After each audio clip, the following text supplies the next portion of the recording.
Some people pretty much come out of the womb and they're dropped right into fortune and fame, and that's all they know for the entirety of their life. And then you have some that are just living that normal life, and all of a sudden, fortune and fame gets dropped in their lap for one reason or another. And I mean, now you have all this opportunity. You can pretty much do whatever you want. You got the money, you got the fame, you can buy the cars, get the girls or guys, depending on what gender you are. I mean, you can pretty much do everything you couldn't do yesterday. You now have the option to do it today. What are you supposed to do with that? What is going on, everybody? Welcome back, music lovers, especially my rock music lovers. That's right. Listen, if you're not subscribed to the channel, please do so right now. Hit that button. That will absolutely help me and this channel grow. You know, the drill. YouTube puts me out there to a more vast audience. In the end, that helps me. Thinking back to when I was 15 years old, and I want you to do the same. If you're beyond 15, which I'm pretty sure most of you watching this are. I'm not going to say I have any regrets, but I think back now and I think to myself, I can't believe I did that stupid shit. And a lot of times I'll think back and that's exactly what I'll say to myself. But again, a lot of us, we do a lot of stupid stuff when we're teenagers. Now, when it pertains to the band Silverchair, these guys were only 15 years old when they dropped their debut album, Frogstomp. Now, this album has garnered huge success since its release.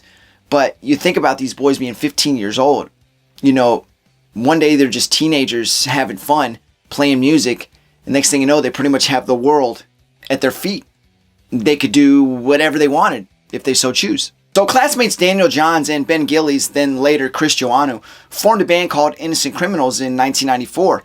Now, these boys played the better part of Hunter region in South Wales for, the majority of that year. They were doing cover songs for bands like Led Zeppelin, Deep Purple, and Jimi Hendrix. And it was just bizarre how good they were for their age. Now, the fact that these guys were still in high school didn't stop them one bit. They had their mind made up. They wanted to play music, and they loved doing so. Now, in late 1994, they joined a youth rock competition. Now, this competition consisted of a lot of other bands from kids that attended different high schools in the area. Now, they ended up placing first in this competition, and they placed first amongst a lot older competition. So after the boys won that competition, they got into a local recording studio to do a few demos. One of those demos was the song Tomorrow, and yes, the same Tomorrow that took them to superstardom on Frogstomp. This was just an early demo recorded by the boys, a raw version you could say.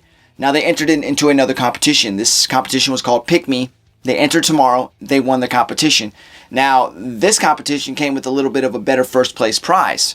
Part of it was they got to go into a local rock station called Triple J, and they re-recorded the song. And then the ABC, which was the Australian Broadcasting Corporation, filmed a video for it. Now, once this was all said and done, they finally changed their name to Silverchair. Now, once the boys changed their name to Silverchair, they were doing an interview with a local news station, and they were asked about that name change. And what they said was they had chose that name because, two reasons. One, because, there was one song that was being requested a ton on Australian airwaves, and that was the song Silver by Nirvana. And another one was a song that they loved. It was the song Brilliance by UMI. Now, they said they just took the two song titles, meshed them together, came up with Silverchair. Now, later on down the line, they did another interview, and they said, really, the way that we came up with the name was from The Silverchair, the novel by C.S. Lewis, which is part of the Chronicles of Narnia series. And Daniel Johns, lead singer, would later come out and say in a later interview that the reason the boys had the original story was because, they thought it didn't sound as cool to say that they got it from the title of a book. Essentially stole it, you could say, but to me, I'll never say that. I think some of the best ideas in the world are stolen from something or someone else in some form or fashion. I'm not talking about straight copyright. I'm not talking about completely copying something, but altering it in a way to make it your own sometimes makes it bigger. And however the name they came up with it, whichever way, I'm sorry, it's still a cool ass name for a band.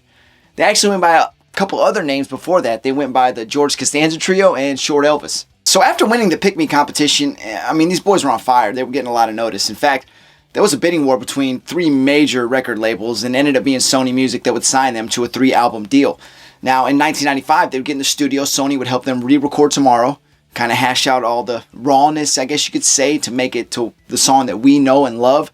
And they gave them a new video for it, the video that we all know. Now, the craziest thing about Tomorrow, and I absolutely love that song, is, well, for one, it was the most played rock song on, well, rock radio that year.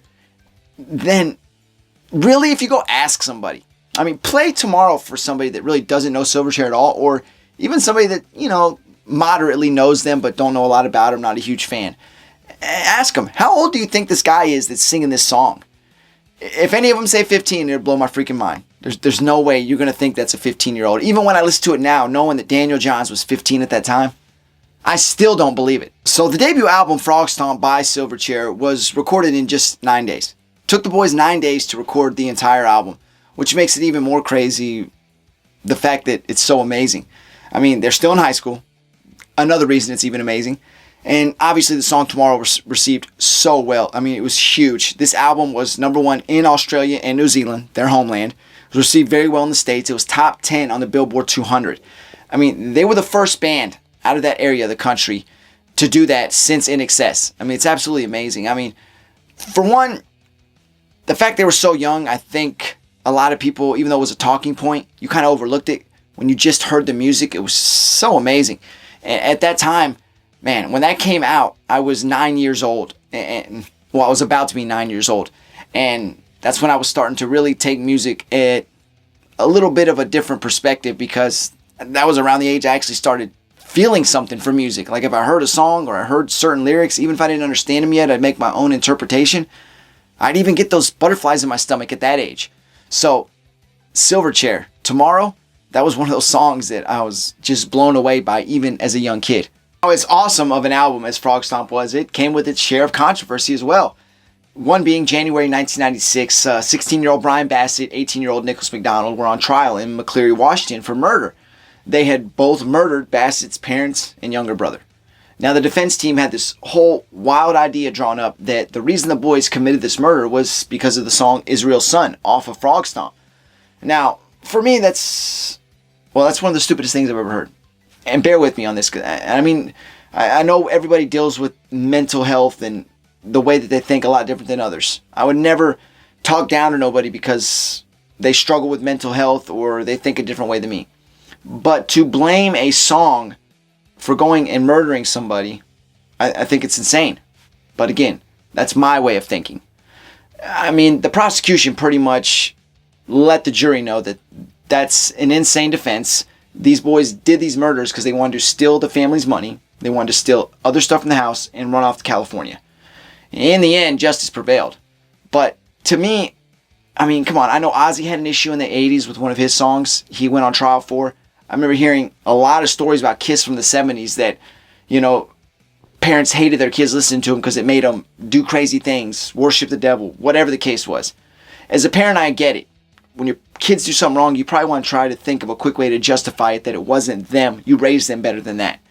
But in the end, we all become our own person at some point, some sooner than others. You're going to start thinking for yourself. You're going to see the world for yourself. All that parenting, as it can help, it's not going to matter at some point, to the extent that we're all going to make our own choices. And if you make your bed, you're going to lie in it, right? You got to clean up your own mess if you make it, blah, blah, blah. All the little analogies I can come up with. But in the end, I was raised that way. I made so much trouble and did so many bad things that there was a point that my grandma, when she was raising me, she just said, hey, you made a mistake. You're going to have to deal with it. I'll be there to support you when it's all said and done. But I'm not going to help you or condone it. And to just say that a song made you kill somebody is insane. Now, Silverchair's managers came out with a statement saying they don't condone any of that type of behavior. Obviously, they had to do that, but sucks they even had to. But in the end, just two idiots doing something stupid, and they paid for it. Now, Frogstomp itself as an album has sold well over 2 million copies since its release, double platinum certified just in the States. It's been certified multi-platinum around, the world. Now, they would obviously go on to do their sophomore album, Freak Show, and that did okay as well, and it's actually a damn good album if you ask me. As far as certifications, it was certified gold, sold over 500,000 copies. But that was pretty much the pinnacle for Silverchair, because they did 3 more albums after that, and obviously 5 in total. In 2011, they broke up. Since then, apparently there's a lot of turmoil between band members, and apparently Daniel Johns is the one at the center of it.